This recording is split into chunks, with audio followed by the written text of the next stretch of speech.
Oi, bom dia ou boa tarde para todo mundo que está assistindo esse vídeo. O meu nome é Lucas e hoje eu vou apresentar meu projeto de pesquisa, cujo título é Imagem Corporal e Fatores Associados em Atletas de Fisiculturismo, que está sendo orientado pelo professor da UES, Ítalo Garcia. O fisiculturismo, que também pode ser conhecido como bodybuilding, é um esporte que tem como principal característica o culto à aparência física. Nele, o principal objetivo dos seus praticantes, basicamente, é desenvolver seus músculos corporais, porque diferente dos outros esportes, ele não leva em consideração a performance, ou seja, o peso que essa pessoa é capaz de levantar na academia ou a sua resistência, por exemplo. Ele leva em conta apenas o resultado final, ou seja, o corpo que aquele atleta possui naquele momento.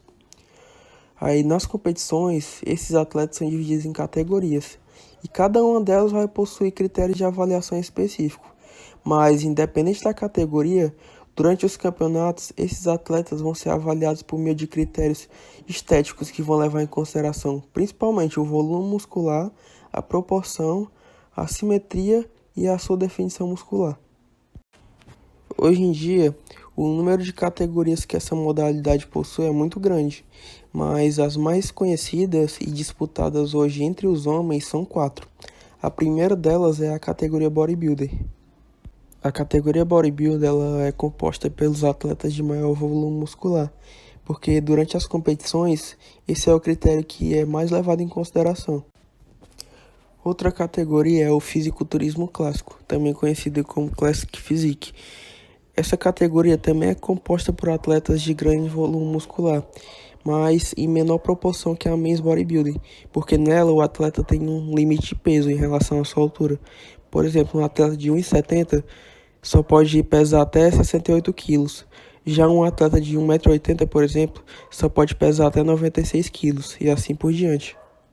Aí, dentre as outras categorias também mais disputadas, a gente vai ter a Men's Physique e a Body Shape, que são categorias em que o volume muscular não é o critério mais importante durante a competição, mas sim a definição e a estética corporal no geral. O fisiculturismo é uma modalidade esportiva que surgiu no final do século XIX, que foi uma época em que os corpos fortes e musculosos, inspirados nos atletas gregos, começaram a novamente ser enaltecidos. Mas foi só no final do século XX, que foi uma época onde os homens realizaram as primeiras competições, que o esporte começou a ganhar popularidade, chegando até mesmo em países não tão desenvolvidos na época, como no caso do Brasil. Aí hoje em dia, a mídia e a indústria cultural, que tem estimulado cada vez mais a figura do corpo perfeito como aquele ideal a ser seguido, tem feito com que esse esporte ganhe uma visibilidade que nunca antes tinha sido vista.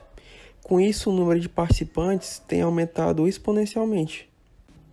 Mas o problema disso é que essa busca incessante pelo corpo perfeito e a cobrança por bons resultados tem feito com que um número cada vez maior de indivíduos, principalmente de atletas, se sintam insatisfeitos com a sua imagem corporal. Aí, como consequência desse aumento do número de praticantes e da cada vez maior insatisfação com a sua imagem corporal, um número cada vez maior de indivíduos tem recorrido a uma série de práticas extremas para obter o padrão físico desejado, como dietas inadequadas, exercícios físicos em excesso e uso de recursos ergogênicos sem prescrição e em excesso também, por exemplo, como suplementos alimentares e esteroides anabólicos, que acabam gerando uma série de enfermidades na vida desses indivíduos, que no pior dos casos pode levar eles até mesmo à morte. Diante disso tudo, o objetivo geral do trabalho é investigar fatores associados à satisfação com a imagem corporal de atletas de fisiculturismo da cidade de Fortaleza, Ceará, e os objetivos específicos são caracterizar o perfil sociodemográfico desses atletas, diagnosticar o seu estado nutricional, avaliar seus hábitos alimentares, investigar a utilização de recursos ergogênicos entre eles e analisar o nível de satisfação deles com a sua imagem corporal.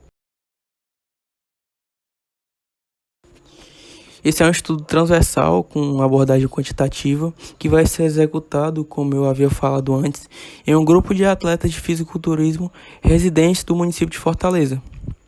A sua amostra vai ser composta por aproximadamente 30 pessoas, por conta da dificuldade que vai ser de conseguir esses voluntários e também porque a coleta possui certa complexidade e exige um pouco de tempo para ser feita. E a captação dessa amostra vai ser realizada em campeonatos de fisiculturismo, realizados pela Federação Cearense de Fisiculturismo e Fitness, e em academias de musculação. Mas antes da coleta vai ser feito um encontro com os responsáveis pela realização do evento e com os responsáveis das academias, onde vai ser explicado de forma detalhada o estudo e os procedimentos de coleta que os possíveis voluntários vão ser submetidos, para que assim a captação e a coleta nesses locais seja autorizada. Aí, quanto aos critérios de inclusão, vão ser incluídos nesse estudo só indivíduos do sexo masculino, por conta do instrumento que vai ser usado para análise da imagem corporal. Só vão ser incluídos também atletas maiores de 18 anos e com idade menor que 60 anos. Atletas que já tenham competido pelo menos uma vez em um campeonato oficial e atletas que estejam treinando de forma regular. Já quanto aos critérios de exclusão, não vão ser incluídos nessa pesquisa atletas que ainda não participaram de nenhuma competição, que têm um histórico de lesões musculares, porque eles sempre vão culpar sua lesão pelo seu baixo desempenho, e que não concordem em assinar o termo de consentimento livre esclarecido. A coleta de dados dessa pesquisa ela vai ser realizada por acadêmicos de nutrição da UES. E os dados a serem coletados vão incluir dados antropométricos, dados socioeconômicos, dados sobre recursos ergogênicos, consumo alimentar e dados referentes à satisfação do atleta quanto à sua imagem corporal. Para avaliação da satisfação com a imagem corporal dos atletas, vai ser utilizada uma escala de silhuetas específica para fisiculturistas. Esse conjunto de silhuetas vai ser mostrado aos participantes e depois disso vão ser feitas duas perguntas para eles. Qual silhueta melhor representa sua aparência física atualmente e qual silhueta você gostaria de ter?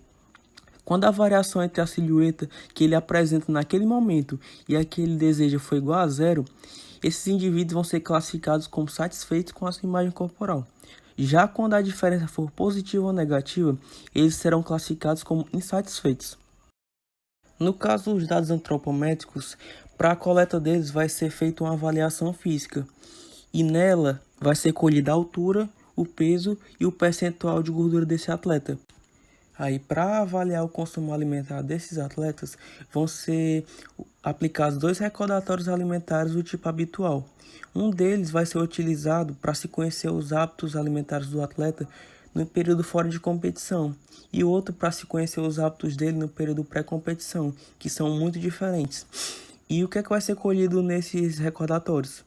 Os alimentos e bebidas que são consumidas no dia a dia pelo atleta e também as suas quantidades e as formas de consumo dos mesmos. Aí, no caso dos dados socioeconômicos e de recursos ergogênicos, eles vão ser captados por meio de questionários adaptados. E o que é que vai ser coletado nesses questionários? No socioeconômico, a idade, renda, estado civil e grau de escolaridade. E no de recursos ergogênicos, qual tipo de substância é utilizado pelo atleta, horário de uso, quantidade, forma de administração, quais são esses produtos, os nomes, há quanto tempo eles são utilizados e se eles são prescritos ou não por profissionais. Para analisar os dados da pesquisa, vai ser utilizado o software GraphPad Prisma. Aí, primeiro, as variáveis numéricas, IMC, energia, nutrientes, vão ser submetidas ao teste de normalidade para classificação, se os resultados são paramétricos ou não paramétricos. Aí, para comparar as médias entre os indivíduos que estão satisfeitos e insatisfeitos com a imagem corporal, vão ser utilizados os testes T-Student ou ANOVA, caso eles sejam paramétricos, e os testes de Mann-Whitney ou Kruskey, caso sejam não paramétricos. Aí, por fim, para o teste de comparações múltiplas, serão utilizados os testes de Tukey para paramétricos ou DANTS para não paramétricos. E o nível de significância que foi estabelecido foi de 5%.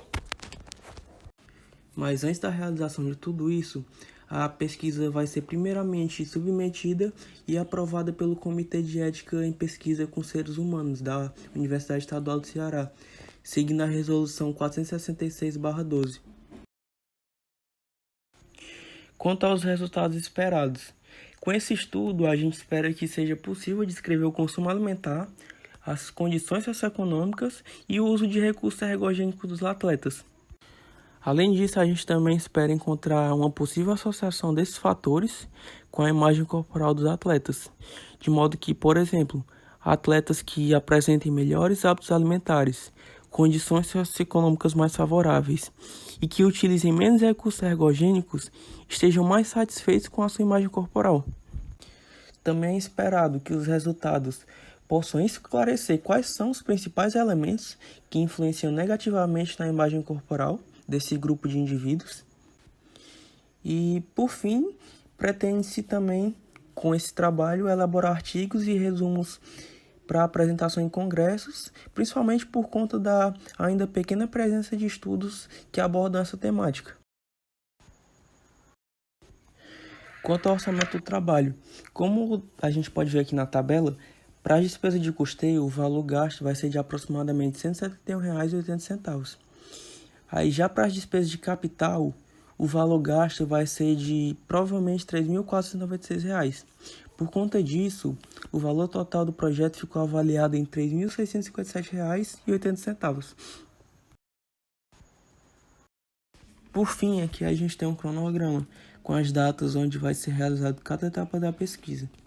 Como a gente pode ver aqui, os meses de janeiro até abril, eles foram destinados para revisão e elaboração do projeto. Já os meses de maio até outubro, eles vão ser destinados para submissão e a aprovação desse projeto pelo Comitê de Ética. Aí, no restante do ano e no começo do próximo, esse projeto vai ser totalmente escrito e ele provavelmente vai ser defendido em maio do ano de 2021. Essas foram algumas das referências que eu utilizei para fazer a apresentação e muito obrigado. Espero que tenham gostado.